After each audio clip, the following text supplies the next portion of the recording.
Actually, I don't know whether I can get in trouble for this. Well, I'm in a different country, so.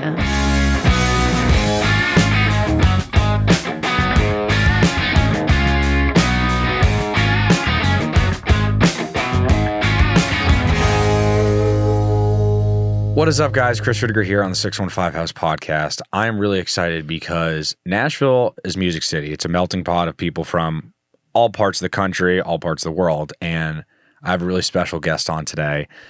Originally from overseas in London, has moved to Nashville, made her Grand Ole Opry debut, and has Blue Hour, in parentheses, After Dark, the EP out. I'm told there might be like a part 2, hint, hint, wink, wink. But she's seriously so talented and expanding the genre of country music. I want to talk all about this. I want to talk about the new music. Please welcome Twinnie. What's up? Hi. How you doing? It's good to be here. It is so good to see you. As soon as you walked in, I was like, we're going to get along just fine. You got an awesome energy. This is going to be a great app. And your accent really is just, it's something else. Yeah. Yeah. You might need subtitles for this. Right. Should we put on subtitles barring the accent? I wish I had an accent. That's the problem. My you voice, do have an accent now. I do. To yeah, you. To me. Yeah. To you. Yeah. I guess everyone has an accent when you put it like that. You've got like a really lovely tone to your speaking voice. I'll take the tone. I just feel like it's so normal. And you got so much spice. Like it's just coming from all different angles here. Y'all, I can talk like this too, so I love y'all's accent. That's not bad. Do you ever intertwine that with your normal voice? Because that could make for like something where people go, whoa. Well, I've done it in like bars before and people are like, wait, where are you from? And I'm like, I'm from England. And they're like, no, you're not. You're just putting it on. I'm like, no, I'm actually from England. I could just do a really good Southern accent. Yeah. And because I do it so often, because I'm an actress as well, and I kind of like used to impersonate a lot of people. But I've been doing the Southern accent so much that somebody asked me to do like just a standard American the other day, and I was like, I actually don't think I can do it anymore. I might be able to do a Cali girl, but it's funny for me, like there's like New York, Southern, Cali girl. I was going to ask, can we play a game? Yeah. I'm going to choose a region of the U.S. and I want to see what your accent would be. So we're going to start with Cali girl. Oh my God. Like, my hair today is just, I don't know, like, it's just not working. I hate it. Fuck, that was good. This is Cindy. She's a total bitch. What about New York? It's like more pretentious, right? Yeah, like, put together. Can I have a cup of coffee, please? Like, there you go. Janet. Yeah, I don't know. Right, and then give me like Alabama, Georgia, like Southern. Like, y'all, I am so pleased to be here. Bless your heart for listening to me today. I just love this accent so much. This is like my Mary Jane. So I can tell that you've been an actress. Those are good. I think I like the Cali girl. There's a little spice in that. Yeah, but she's a bitch. Yeah, she is. But I have to say, all of those accents are great. Nice. Your natural voice is fantastic, both talking and also singing, because that's what you do. Hey, so when did you move? April. So it's been how many months? 8 months? No, 9 months. What's the first reaction of Nashville from moving? Well, I've been coming here like on and off for like 7 years, and so I kind of knew what to expect anyway, and I was kind of worried that, because Nashville, when I first came, it has such a shine to it. It's like such a great energy, and like the community and new people are like, hey, like meet this person, and I'm such a social butterfly. There's people here that like, how do you know everyone? Just go out with you and you know everyone. Right. And I'm like, I think it's just because I really enjoy people. I'm not like a small talk person. I like to get to the root of somebody, like give me all your triggers, your traumas. And I think like mainly Red Door is like where I've met most people. But I've had my fair share of the 1 a.m. Red Door conversations. Yeah. And also, I think I'm like completely myself. So I think Nashville sometimes challenges that a little bit because the industry and country genre, whatever. I don't really see genre that much. I just love any music, and I just love writing. So moving here, I just wanted to be the best that I could possibly be and surround myself with the best. But for the most part, I was just kind of worried that it'd lose its shine, or I'd feel like, because when I used to come into town, I'd be like, I've got 5 days. Who wants to write? Like, that's it. None of this bullshit where from publishers like, hey, I'm trying to book a write. And they're like, yes, so we've got January 2025. And I'm like, which does happen. It really happens. And I'm like, no, that's what, honestly, there's so many gatekeepers within people's teams that if you actually speak to the artist, and they're there to, navigate that kind of stuff. Right. But like, I manage myself currently, which is a whole different thing, but I also manage another artist. And I think because I've grown up in the entertainment industry, it's like same shit, different smell. Like it's all the same. It can be very political. You just got to keep going. And if you say no to me, it's just an early form of yes. Like, because I'll just keep coming back. Right. Like I'll be so good you can't ignore me. I love that. We were talking a bit earlier about that because there are some people that struggle with rejection. And if you're in the music industry... I do not struggle with rejection. So... I love that because there are people that like pack up and go home. Or they're like, oh, it's so depressed. Like, I got to know. I can't go home. Like, legitimately, can I go home? I just, like, literally will refuse not to go home. I did say I wouldn't go home until I played the Opry. And thank now you can the go home. Lord I can go home for Christmas because it's happened and it was incredible and such a moment. And that kind of like earned me, I think, some brownie points within the industry, Absolutely. It's a rite of passage. Yeah. Because they're like, who is this girl, this Brit? Country, she does country, she's kind of country, kind of pop, like what is she? And all I want from people is to hear a song they're like, that's a Twinnie song, because I don't know, I just I want to do great work. I love any form of art, like even this, like I just love connecting with people, and I want to do that on a massive scale. And that's you just looking for that one song to change your life, or that one opportunity where I don't know, I can steal all of everybody else's fans. Yeah. Watch out. Twinnie's coming. I am. I love it. So we talked about this, but you moved to Nashville. You've been here for a while. You feel like the shine is still there. What is the biggest difference between Nashville and London? Or like something that stuck out to you? Well, I curse a lot. Like, I think my favorite word is like, fuck. Sorry. Very unladylike. Yeah. But there's definitely a curse word that I said in front of people and everyone was like, What word might that be? It was the see you next Tuesday. But it doesn't sound bad in my accent. No, there's a swaggerness that it doesn't sound bad. The London accent it just jazzes it up. Do you know the Seaforth boys? Like Australians say it all the time. Oh, I love the Seaforth guys. Yeah, C-A-N-T. Right. Like, I don't want to say it because it might offend people, but yeah, that's the biggest thing. And I didn't realize that was such a bad word here. Isn't it funny, like the meanings that people give words? It is funny because if you start saying like a word, even my name, it kind of loses its meaning. You're like desensitized to it. But yeah, that I mean, how deep do you want to go? Like, there's lots of differences. I mean, look, this is your podcast as much as it is mine. So you tell me. I guess like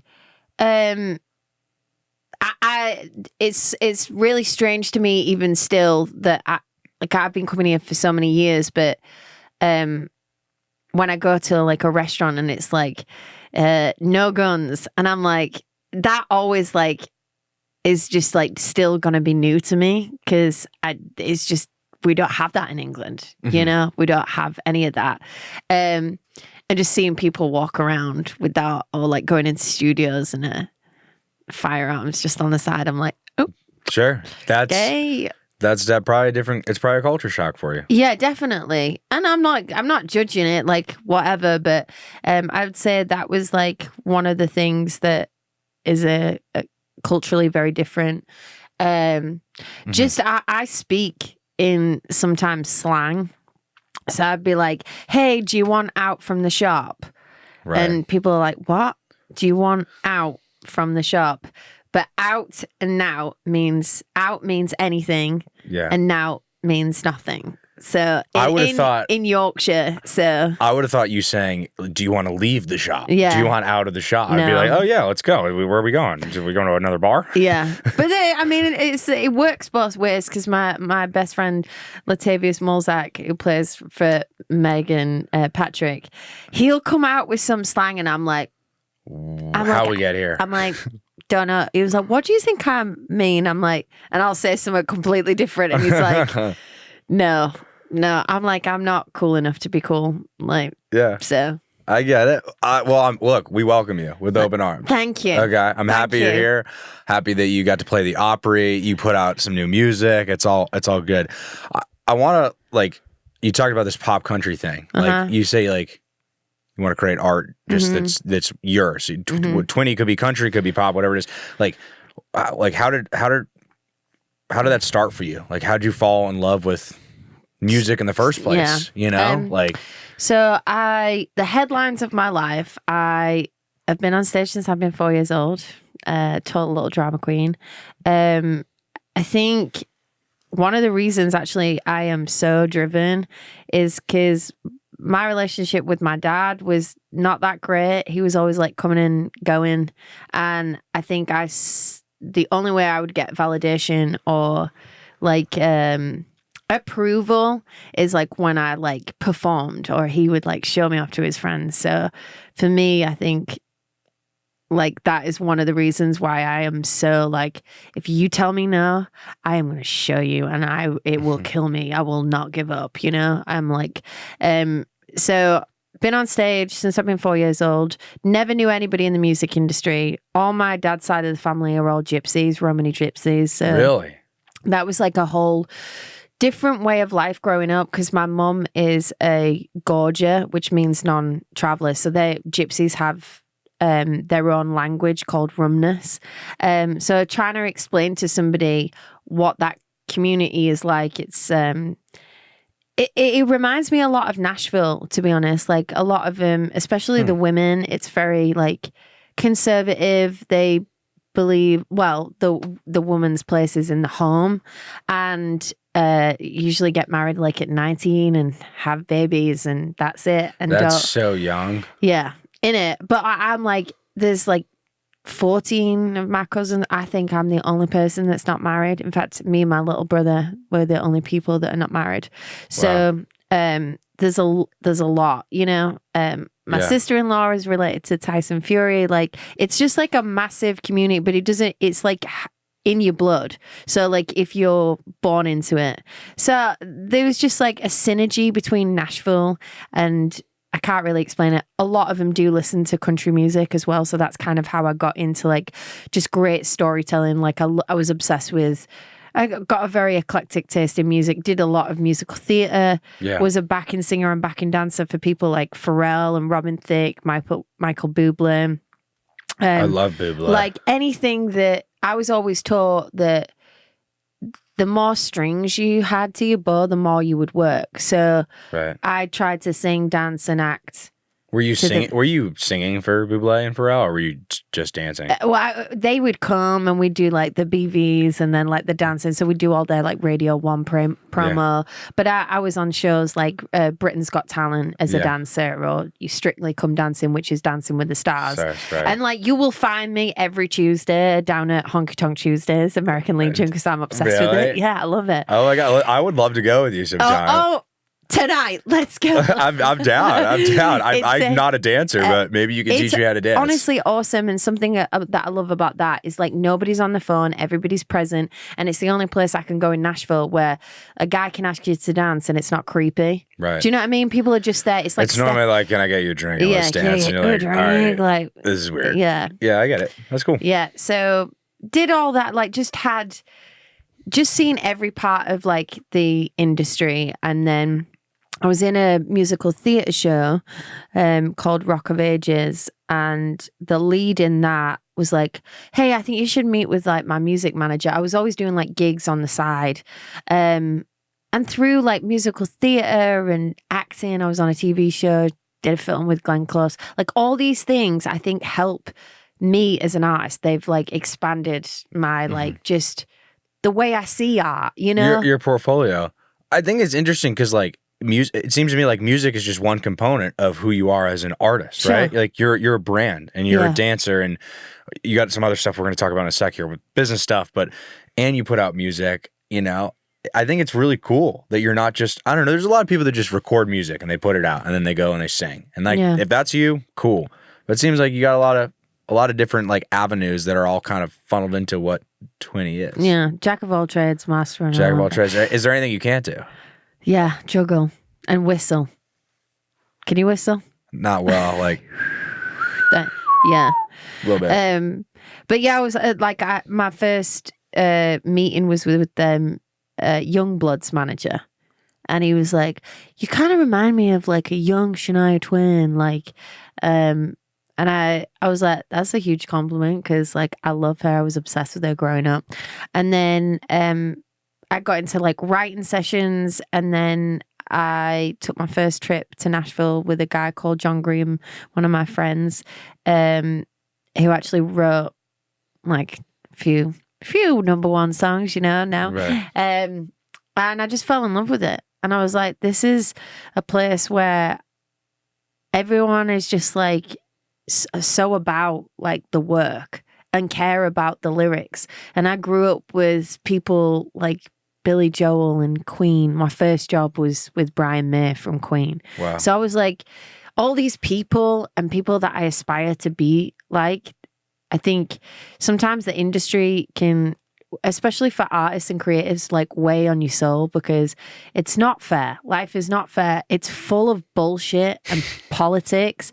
And I'm such a truth seeker. And I'm like, well, tell me why. Tell me why I don't fit your criteria. Tell me why, like, you know, and I value myself. So you can never blame an artist for like fighting for themselves or forwarding their career. And I'm all about that. And especially in this town where females are kind of overlooked. And it's really, I want to see more of that. And I love supporting women because I feel like if you win, I win. You know, like it's awesome. And there's nothing like female friendships. And I've got a lot of them here. And that's just so inspiring. But yeah, I kind of feel like Nashville is the place to be if you want to be like respected as a songwriter. And that's kind of the thing like I want people to remember as well, like my storytelling, I guess. And I think there's great storytellers. I think there's a lot of history with the songwriting here, and and I think that the truth is oftentimes comes out in country music, which is why people come here to be seasoned songwriters, and you can actually make a career as just a songwriter here in Nashville. Yes, definitely a little harder, but currently looking for a publishing deal right now. Hey, if anyone is watching this, it works for a publishing company. Right? Watching, Yeah. That's cool. I mean, obviously, like I love how there's so many avenues you can go down now, like with like TikTok and yeah, just like putting out music yourself and like so much you can do for yourself. But within that, it's also like when you don't get a certain amount of streams or you don't get a certain amount of views, you take it personally because you're like, well, I spent 5 hours. I could have flown home in the time that I edited this video, you know? Because it takes that damn long. Do you look at the numbers a lot? No. And I think, and also this is just a message for the industry. Don't listen to music with your eyes. I'm sick of it. And what I mean by that is like they just watch the numbers. Like I see people and I think, oh my God, you're so talented. And like I don't get it. Like why you don't have that pop. Yeah. Well, yeah, nobody cares until somebody cares and then everybody cares. So right.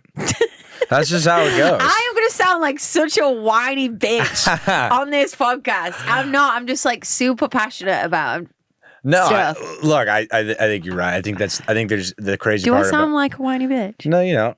I didn't say that. Negative? You don't sound like the Cali girl that you did earlier. Oh my God.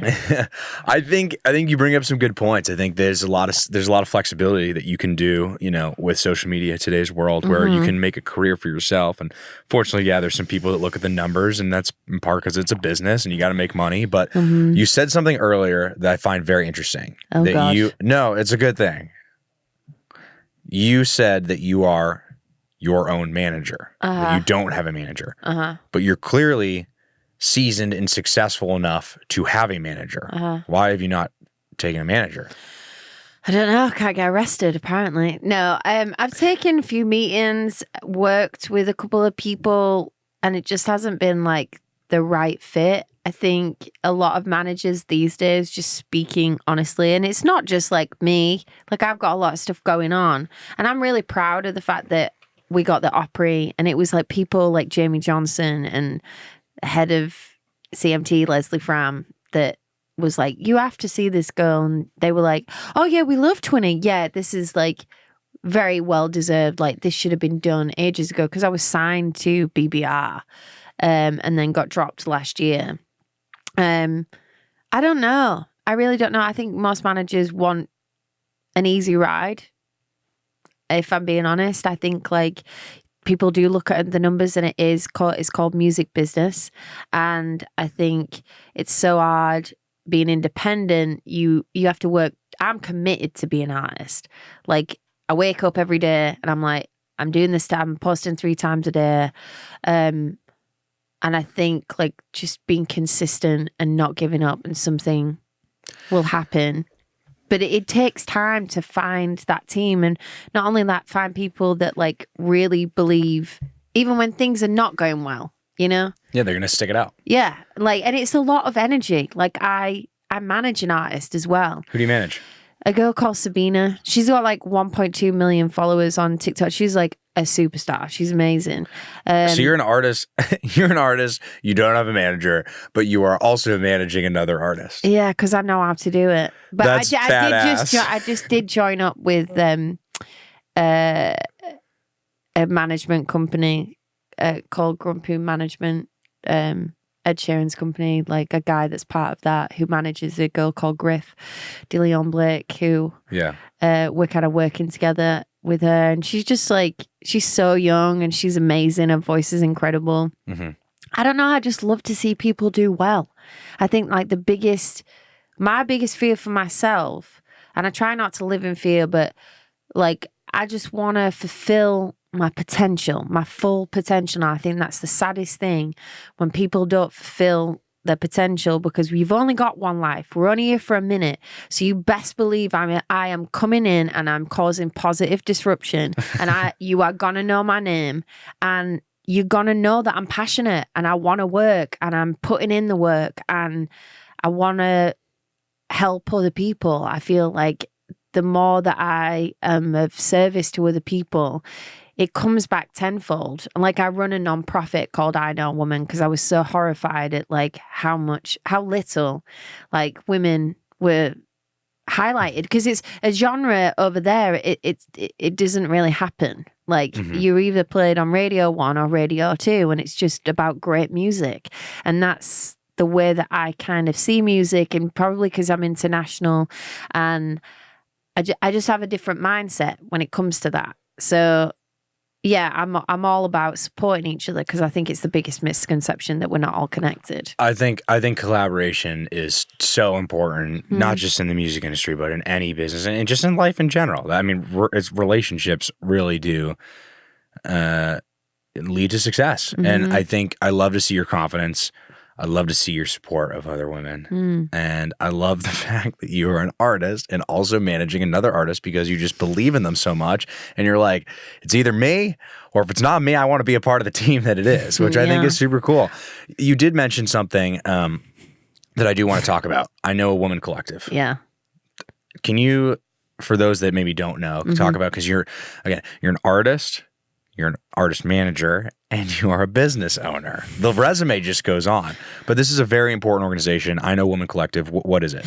So I Know Woman was originally set up because I wanted to support women and like just highlight them, but I wanted men to be included. So like my main thing was like in the pandemic, I was seeing a lot of people struggle. And hey, I'm not against labels, like whatever. I feel like half of them in those teams, they are understaffed and they have it hard themselves. But it really kind of got to me because I knew a couple of people that committed suicide that were artists, and I was like, this is so sad. They were signed and they don't have any like support of their labels, and like these people were sat at home behind a desk still getting paid. We weren't being able to get on the road. And BMG that I was with at the time, they had an assistance program put in place for staff, and we wasn't considered staff. So I wanted to try and standardize mental health therapy within labels and publishing deals.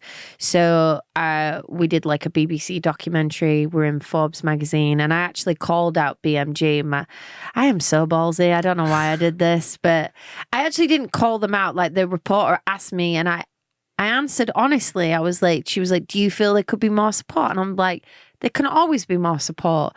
And they were really annoyed at that because they felt like it was a direct attack. And I was like, but it's not. But they changed it after that. Yeah, they changed it, and they provided free mental health therapy, which good on them. And then I was on every label. I was like, hey, Warners, what have you got in place? Like I do not stop. Yeah. Like, but it kind of, I rub people up the wrong way. I do. And that's like annoying because my heart's in the right place, but I cannot stand injustice. And because I'm an artist and I feel so much for people, and I see people struggling on this side of stuff. Like I write like press releases from my friends that, you know, they're like, can you help me with this? I'm like, sure, because I know how hard it is. So I just have a template and I'm like, fill out this. It really got to me that people weren't doing it enough. And like the business people, they have a different brain to us. And I'm like, you are making a difference to somebody's life, because my career is not just my career, it's my whole life. So what you do every day, whether you think you just send in an email or you're pitching a song, you make a difference to my life. And I feel like that to me is my motto. Like I figure like I'm like a little pebble and I throw myself into the lake every day and I make ripples, and those ripples can be the positive or they can be negative. And nobody gives a shit. Nobody gives a shit how much money you earn. They're not going to give a shit about like how many awards you win. They're only going to ever remember how you made them feel. And like, I think that's an incredible gift that we've all got every day, to make somebody feel, make their day or make them smile or help them. So yeah, I don't know. That's why I do it, because I see it make a difference in people's lives. Yeah, no, I'm sorry. I'm a little speechless just because I agree. I agree, and I think it's clear how passionate you are about supporting other people. No, it's cool. I don't get emotional on these things. But like, fuck. Oh. Yeah, that's cool. I am though, because like, I don't know, dude. Like, I think we're all here. Like, everyone's got their own mess, and sometimes like. I heard this quote. It's like, the amount of peace that you have in your life is the amount of truth that you're willing to accept about yourself. Mm-hmm. And I think I know all my shit. Like I'm the type of person that people tell their full life story to in 5 seconds, because I'm like, hey, I'm a mess. Come be a mess with me. And we're all so busy. I think we're all cleaning up our mess all the time. But sometimes like people like to focus on other people's mess because they don't want to look at themselves. So I think like the more that I'm growing, I just have like a lot of compassion for people and understanding more than I ever did. Even people that have hurt me. Mm-hmm. Really weirdly, I don't know how like spiritual you are, but we're getting spiritual now. No, just think about this, because this could actually, like, if somebody's really hurt you and you can't let it go, just think about this, because this changed my mindset. So I was watching this video and it said like, okay, like on the spiritual realm, like life's a big adventure. It's the big game. You come down here, you pick your player, and like you decide like your soul family are here, and they come in and out your life. But the people that hurt you in life are actually the people that love you the most, a part of your soul family, because they're the people that are meant to like make you grow the most. And like, I mean, who knows? I don't know. I'll tell you after I'm dead. But like, it just made me like have complete compassion and forgiveness for those that have like done me wrong, especially my ex-boyfriend. I knew that there had to be a relationship involved with this. I will say, I do agree with you that I think sometimes people hurt you and we get closed-minded and we think that, well, why the hell did they do that? You know, we don't see the bigger picture. And a lot of times that stuff leads to growth. I think you're an incredibly forgiving person. And I think that you are able to forgive people maybe easier than I or some other people can. But does that not change your like mindset a little bit? But I do appreciate that because my mindset is definitely adjusted and I acknowledge what you're saying. And I am somebody, my problem is I'm somebody where like, if you cross me and like do me wrong. Are you a Scorpio? I'm like, it's kind of like, I'm just like, if you cross me, I'm going to do what I can to bury you. Right? You're a psycho. I don't know. That's just how I've always been wired. And I will say in this industry, I have noticed more people have both helped me and hurt me. And I have tried to lead with a little bit more compassion. So I do get what you're saying. It's maybe a little bit harder for me to just like kumbaya with everyone. Well, it's not that you don't have to forget, but it's just, it made me feel like kind of different about people. I was like, okay, because hurt people and heal people. And I think we both play that player in somebody else's life. We've all hurt people. We're all like healing people.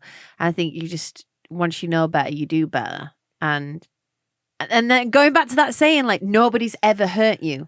Nobody's ever hurt you your entire life. It's you and your brain.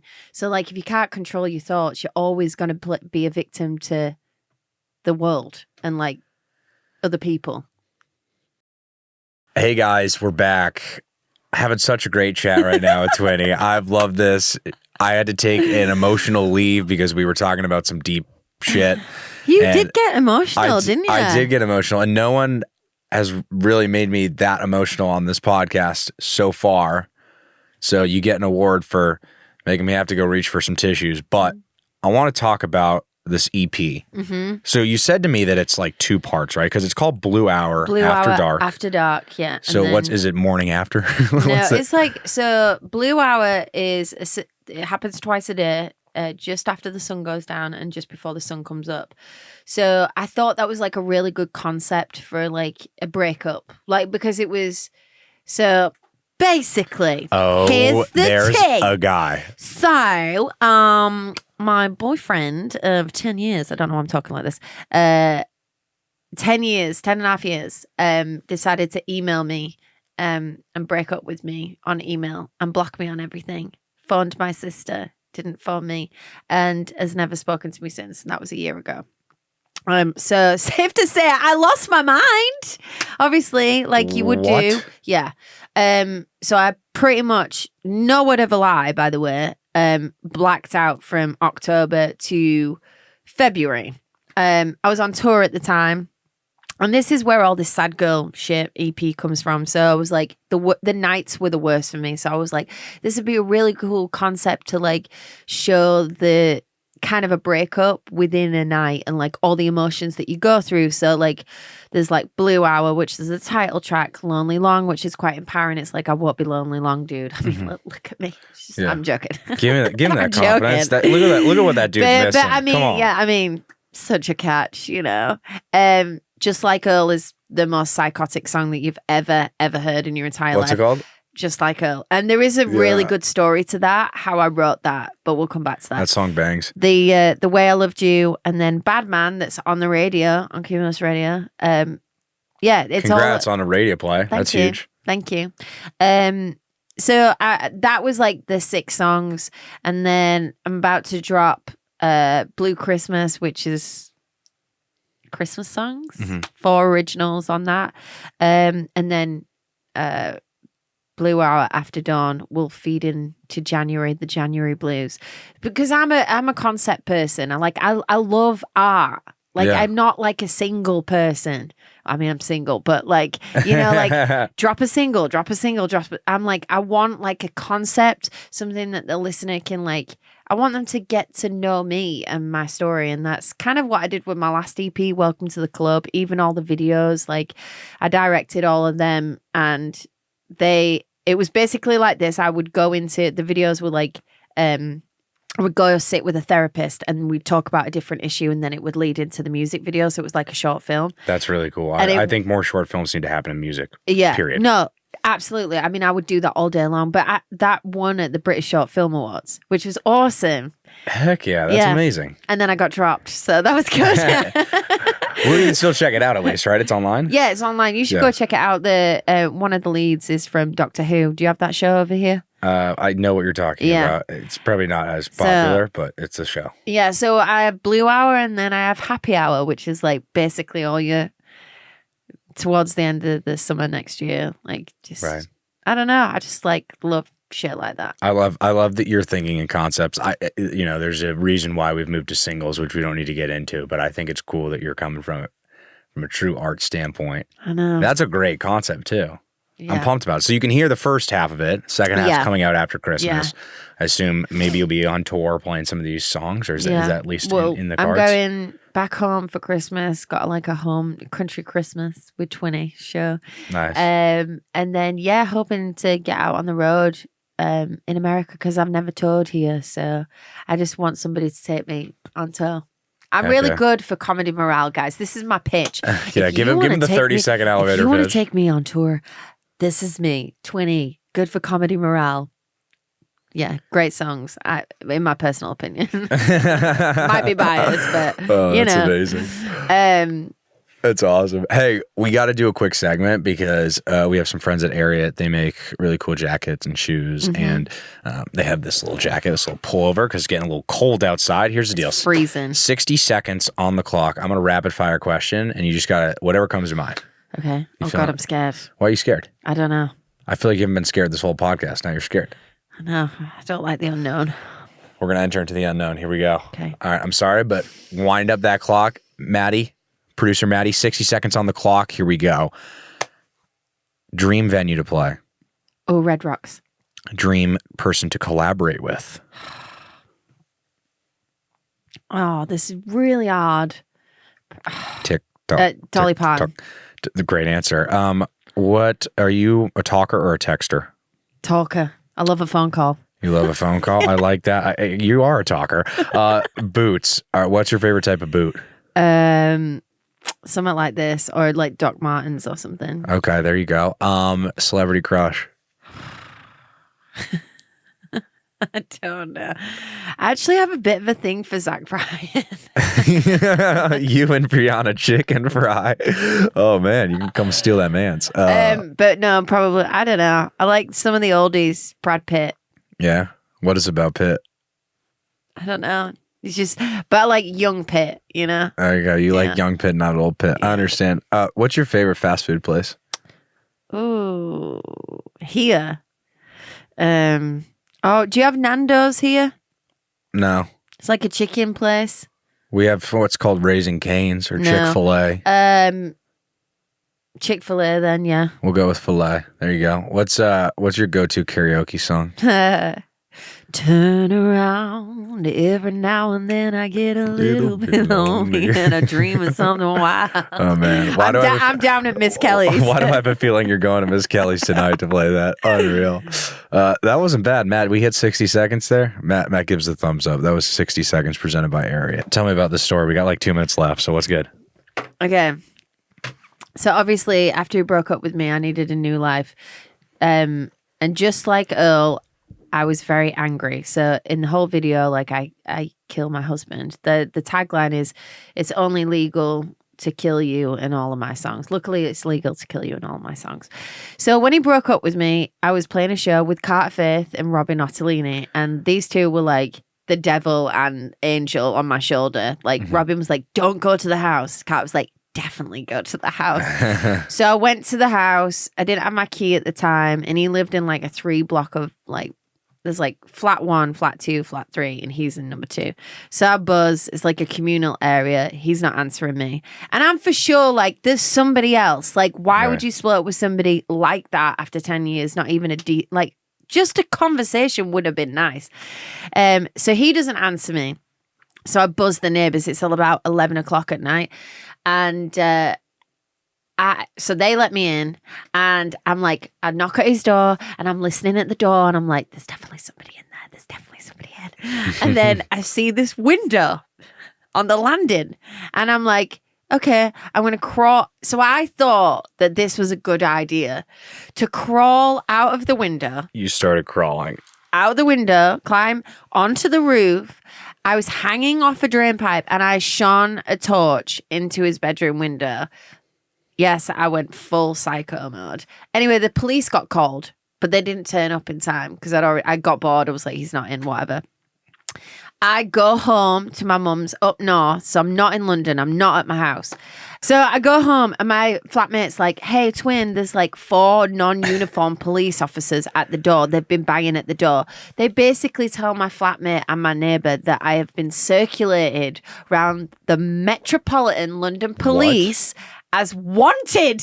I was actually wanted by the London police. So I had to turn up to like the police station. It was a whole Just be like, ordeal. hey, I'm sorry, I'm here. Never been in trouble with the police in my entire life. Did they let you go?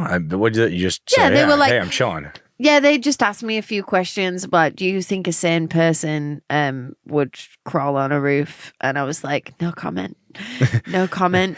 Actually, I don't know whether I can get in trouble for this.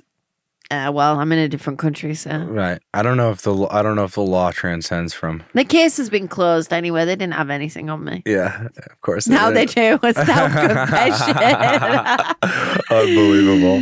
Oh man, what a way to end this. What podcast. a way to end this. I'm basically never getting another day ever again because everyone's just gonna think I'm a psycho. I don't know. I think you might have. You got a whole new country to explore, people. Right? They say there's other fish in the sea. I mean, there's literally other fish over the sea. Check out Twinnie's music now. It is out. Super pumped to meet you. I love that you're here in Nashville. You're bringing a new flavor to the town, certainly. And I just am looking forward to hearing more music from you, seeing you on tour, and continuing to crush it. So thank you. British invasion has arrived. British invasion has arrived. We'll see y'all next week. Bye.